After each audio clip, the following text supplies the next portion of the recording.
47번째 시간입니다. 제자의 삶이란 이 제자가 복음서에서 제자로 나옵니다. 제자가 누구라고 그랬죠? 예수님을 따르는 자들. 오늘날로 말하면 우리죠. 우리 제자, 우리. 사도 바울이 쓴 서신서에는 제자들이라는 말이 나오지 않죠. 대신에 이 제자란 말을 사도 바울은 이 제자란 말 풀어서 사용합니다. 어떻게 해요? 온전한 자들. 그래서 사도 바울이 쓴 서신서에 보면 온전한 자들이란 말이 나오는데, 이 온전한 자들이란 말은 바로 제자란 말입니다. 제자는 어떻게 살아야 되는가? 하나님의 백성들에겐 두 가지 질문을 해야 됩니다. 첫째는 어떻게 구원을 받는가? 어떻게 구원을 받을 수 있는가? 그래서 복음서는 구원받는 내용, 어떻게 구원을 받는가에 대해서 이야기하죠. 그 다음부터는 구원받은 하나님의 백성은 어떻게 살아야 되는가? 굉장히 중요한 문제입니다. 하나님의 백성이 되는 것보다, 우리가 하나님의 백성이 되는 것은 그 은혜를 인하여 믿음으로 말미암아 거저주신 하나님의 은혜로 우리가 하나님의 백성이 되었습니다. 그러나 우리는 여기서 만족해서는 안 되죠. 어떤 하나님의 백성인가? 자녀들도 부모의 은혜로 태어났다면 그냥 자녀됨이 중요한 게 아니라 어떤 자녀인가가 중요하죠. 그렇죠? 하나님의 마음을 아프게 하고 하나님의 이름을 땅에 떨어뜨리게 하는 자녀가 있는 반면에 하나님의 이름을 높이는 자녀, 하나님의 이름을 거룩하게 하는 자녀들이 있죠. 하나님은 이미 구원받은 우리가 어떤 하나님의 자녀로 살아갈 것인가에 대해서 관심이 많습니다. 굉장히 중요합니다. 복음을 맞는 것은 세상 사람들이 아닙니다. 하나님의 백성답지 못한 우리의 삶이 복음을 막는 거죠. 교회를 개척하고 이렇게 하다 보니까 참 옆집에 있는 사람이 문제를 일으키는 게 아니라 바로 하나님의 백성답지 못한 우리가 교회의 문제가 되고 하나님의 백성답지 못한 내가 하나님의 영광을 가리는 것을 보게 됩니다. 제자의 삶이란, 그러므로 제자는 어떻게 살아야 되는가? 하나님 백성은 어떻게 살아야 되는가? 오늘 예수님께서 한마디로 간단하게 얘기합니다. 원수까지도 사랑하라. 굉장히 짧아요. 짧지만 이 결코 간단하지 않는 문장입니다. 간단하지 않는 선언입니다. 제가 이번 주에도 주일날 설교했습니다. 사랑에 대해서. 하나님은 요즘 저에게 계속 사랑의 큐피트의 화살을 계속 쏩니다. 사랑에 대한, 뭐 이렇게 보기만 해도 시를 봐도 사랑에 대한 시가 눈에 잡히고, 책을 읽어도 사랑에 대한 책만 잡히고, 성경을 읽어도 어디를 펴나 사랑에 대한 얘기가 나와요. 그래서 주일날 제가 설교할 때도 그런 얘기 했습니다. 사랑하면 모든 것이 해결됩니다. 그러나 사랑이 없으면 모든 것이 문제가 됩니다. 교회에 헌신하겠다고 청소를 하는데 이 사랑이 시작된 거 아닙니까? 그러나 사랑이 없으면 이 청소하는 것도 문제가 돼요. 사랑이 없으면 모든 것이 문제가 됩니다. 짤막하지만 결코 간단하지 않는 문장, 원수까지도 사랑하라. 원수가 누굽니까? 원수는 결코 멀리 있지 않습니다. 나를 미워하는 자입니다. 오늘 예수님은 원수가 누군지에 대해서 구체적으로 이야기하죠. 나를 미워하는 자가 원수입니다. 남편이 나를 미워하면 그가 내 원수가 되는 거죠. 나를 저주하는 자가 원수입니다. 좋은 말 안 하고 악평을 하죠. 나를 저주하죠. 뭐 이건 꼭 말로만 저주해야 됩니까? 마음속으로 그런 마음을 갖고 있으면 이게 저주가 되는 겁니다. 나를 모욕하는 자입니다. 참 모욕. 나는 저 같은 경우는 저를 미워하는 사람, 나를 저주하는 사람 그게 견딜만 해요. 나와 상관없으니까. 그러나 나를 모욕하는 사람 저 못 참겠더라고. 모욕하는 사람. 모욕. 우리에게 수치를 주기 때문에 그렇지. 나의 뺨을 때리는 자, 나의 겉옷을 빼앗는 자, 뭡니까? 나의 유익을 빼앗아가는 자, 나의 이익을 빼앗아가는 자, 내가 기껏 일해놨는데 나의 모든 공로를 빼앗아가는 자, 내 겉옷을 빼앗는 자입니다. 그러나 주님은 제자란 그들까지도 사랑해야 된다 라고 말하죠. 듣고 싶지 않죠? 너에게 잘해주는 자만 잘해주는 자에게 사랑하라. 그러면 우리는 아멘 이렇게 할 수 있어요. 그런데 원수를 사랑하라. 참 듣고 싶지 않은 말입니다. 부담되는 말입니다. 힘든 말입니다.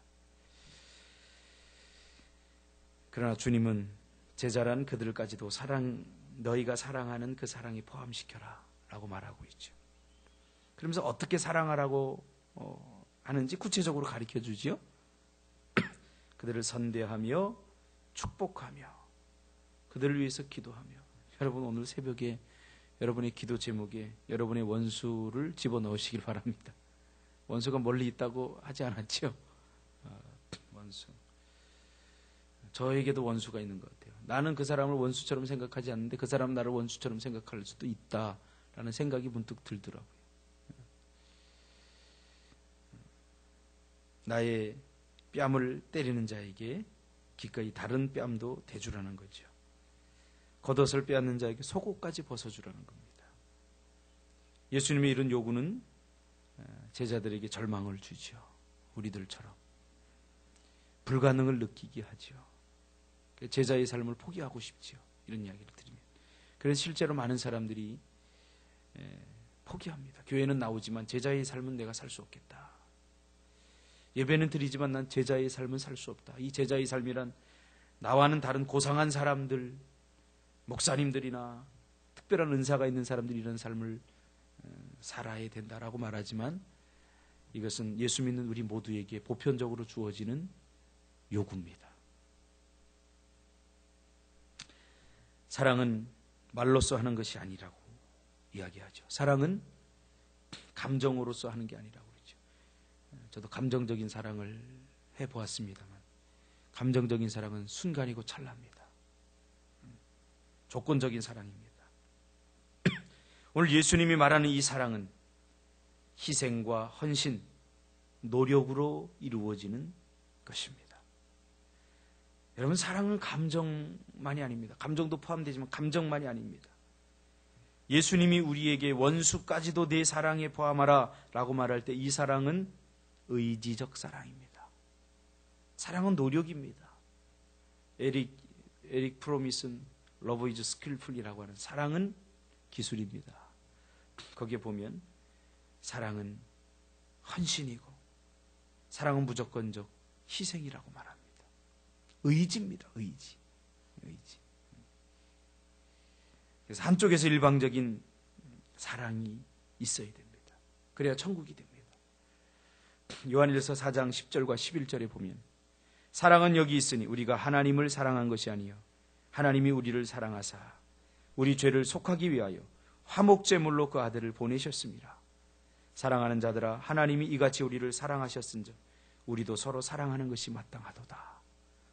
누군가에게 내가 화목제물이 되어야 됩니다. 그래야 그가 살아납니다. 그래야 그 공동체가 천국이 됩니다. 죽지 않겠다고, 내가 화목제물이 되지 않겠다고 하는 이상, 그렇게 발버둥을 치는 이상 그는 살아날 수 없습니다. 그리고 그 공동체는 살아날 수 없습니다. 그러면서 3장 18절에 자녀들아 우리가 말과 혀로만 사랑하지 말고 행함과 진실함으로 하자. 사도 요한, 사랑의 사도였던 사도 요한은 복음의 비밀을 한마디로 사랑이다라고 말하고 있는 거죠. 사랑. 제가 수많은 청소년들을 상담하고 그들을 회복시키면서 깨달은 것이 있다면 한 가지입니다. 아이들이 언제 변하느냐? 사랑할 때 변합니다. 사랑할 때 변하더라고요. 사랑하면 참게 되고, 이번 주에도 제가 사랑에 대한 설교를 하려고 합니다. 사랑이 무엇인가? 고린도전서에 나온 13장.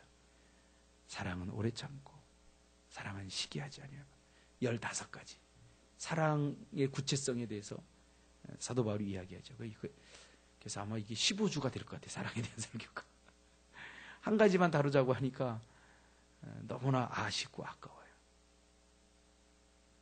사랑은 한쪽에서 일방적이어야 합니다. 네가 사랑하는 것 보고 네가 하는 것 보고 내가 사랑하겠다. 이게 사랑이 아닙니다. 한쪽에서 일방적으로 하나님처럼 하나님의 사랑은 어떤 사랑이죠?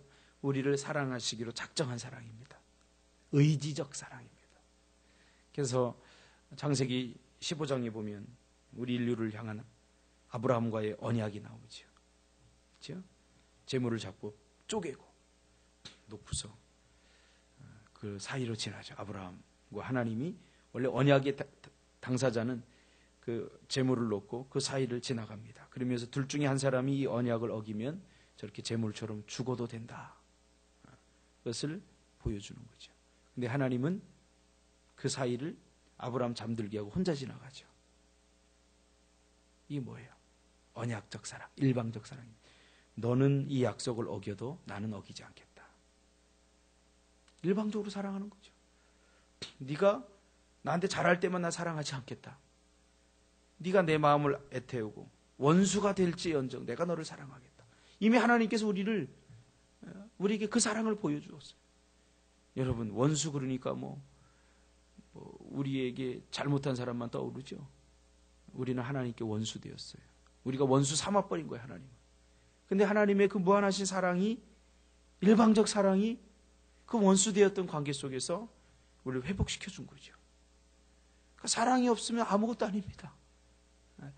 여러분, 몸을 불사르게 내어주고 교회에 헌신하고 내가 목사가 되었다고 할지라도 내 전 자세를 하나님께 바친다고 할지라도 사랑이 없으면 아무것도 아니에요. 아무것도 아니에요. 하나님 보시기에 아무것도 아니에요. 우리가 누군가를 위해서 평생을 기도해 준다고 할지라도 그것에 사랑이 없이 기도하면 그거 아무것도 아니에요. 사랑이 살리는 겁니다. 죽이는 사랑하지 마시고 살리는 사랑을 하시기를 주님의 이름으로 축복합니다. 진정한 사랑은, 의지적 사랑은 조건 없이 사랑하는 겁니다. 그러므로 제자로서의 삶은 소극적으로 나를 사랑하는 사람들만 사랑하는 것이 아니라 원수까지도 사랑하는 적극적인 삶을 살라고 그렇게 말하고 있습니다. 사랑할 수 없다고 말하지 말고 기꺼이 자신을 희생하고 자신을 내던지면 그 사람이 바로 사랑하는 사람입니다. 이 아침에 결단하시기 바랍니다. 일방적으로 사랑하시기 바랍니다.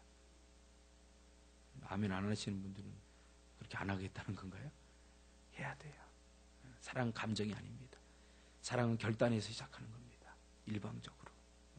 또 이렇게 결단하고 나면요, 그 미운 사람이 더 미운 짓만 골라서 해요. 그럴 수 있어요. 그래도 사랑하시기 바랍니다.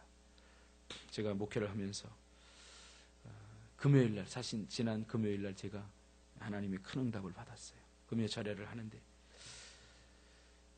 하나님께 저에게 분명하고 선명하게 주신 말씀이 사랑 목회하라, 사랑 목회, 사랑하라. 말씀에도 사랑이 들어가 있지 않으면 성도들에게 상처를 주는 말을 하게 되지 않겠습니까? 사랑하라, 사랑하라. 사랑하시기 바랍니다. 주영이 마음껏 사랑해 주세요. 우리 남편 되시는 우리 집사님인가 장로님인가 권사님인가 잘 모르겠지만 사랑하시기 바랍니다. 집사님 먼저 사랑하세요. 일방적으로 사랑하세요. 그냥 꼼짝 마라 사랑인데 일방적으로 사랑해 버리세요. 그냥. 그럼 사탄도 틈타지 못합니다. 그래서 여러분의 삶이 천국의 삶을 누리시길 바랍니다. 저도 일방적으로 사랑합니다. 저희 집사람한테 물어보세요. 제 사명은 두 가지입니다. 하나님을 기쁘게 하고 아내를 기쁘게 하라. 여러분들도 하나님을 기쁘게 하고 남편을 기쁘게 하시기 바랍니다. 이게 사명이 돼야 됩니다. 그럼 모든 게 다 되더라고요. 사랑받는, 남편의 사랑을 받는 아내는 자녀를 사랑하게 돼 있어요. 아내의 사랑을 받는 남편은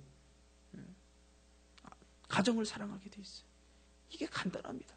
내가 변하면 다 됩니다. 그래서 오늘 아침 여러분 사랑 덩어리가 되시기 바랍니다. 기도하겠습니다.